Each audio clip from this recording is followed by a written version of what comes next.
You ask Tiger to calculate. This deals with finding the midpoint between 2 points. The midpoint between the 2 points is 11, 13.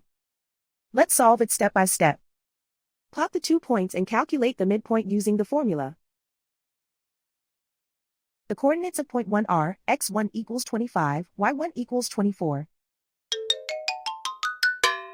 The coordinates of point 2 are x2 equals -3, y2 equals 2.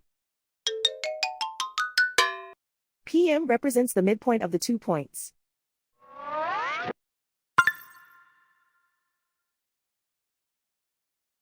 Use the x values in the midpoint formula to find the midpoints x. x1 equals 25.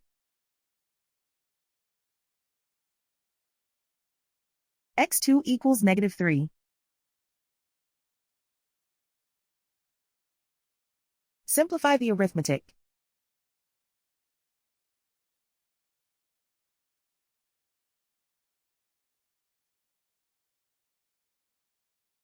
Use the y values in the midpoint formula to find the midpoints y.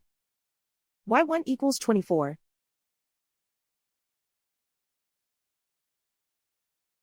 y2 equals 2.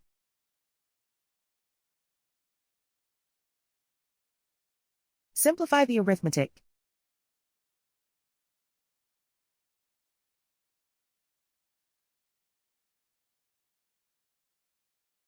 And so, the midpoint is 11, 13.